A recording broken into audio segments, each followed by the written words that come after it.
Hi, I'm Sarah Hilson-Tiger, a recent university graduate, and I believe the war on drugs, although a noble idea, has failed. The negative unintended consequences far outweigh any progress that has been made.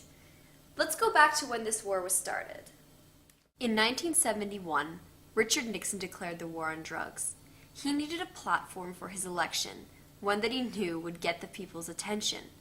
Getting tough on crime appealed to his audience, and so he enlisted drugs as public enemy number one. 40 years later, the war's not been won. 3 in 4 Americans agree that the war on drugs has failed. Even 67% of police chiefs who have fought on the front lines have seen firsthand that it's not working. As previously stated, Prohibition had the best intentions in mind, but drugs will never be completely eradicated. The laws were put in place to reduce the supply and save people from themselves. Drug abuse has a high cost to society. It hurts families, puts stress on the healthcare system, along with many other negative impacts. As you can see by this graph, since Prohibition was put in place, the price of street drugs has decreased, implying that supply has actually increased, not the intended result.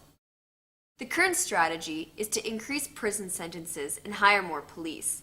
In the US, it is not acceptable to publicly debate a new policy, other than one that supports continuing with Prohibition. For example, the El Paso City Council unanimously passed a resolution that called for a serious debate on drug legalization. However, once found out, federal and state representatives threatened to block state and federal funding if they continued with this action. Not only do these laws impact the US, but globally America has been the leader on drug policy and have pressured other countries to follow suit. In 2002, Canada moved towards legalizing marijuana, and US drug czar John P. Walters threatened trade sanctions if they did not continue its current enforcement-dominated approach to drug control. Along with Canada, in 2006, Mexico moved to decriminalize the possession of small amounts of drugs, and under intense lobbying from the US, the proposal was dropped. Many people fear that if changes in drug policy were made, it would cause absolute chaos. In other countries who have opted for another drug policy, other than Prohibition, have reported many positive results. In July 2001, Portugal decriminalized all drugs.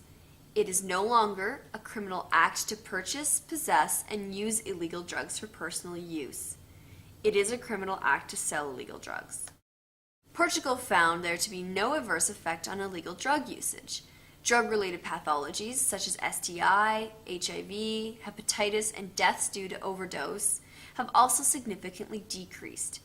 A substantial barrier to treating addicts was their fear of being arrested.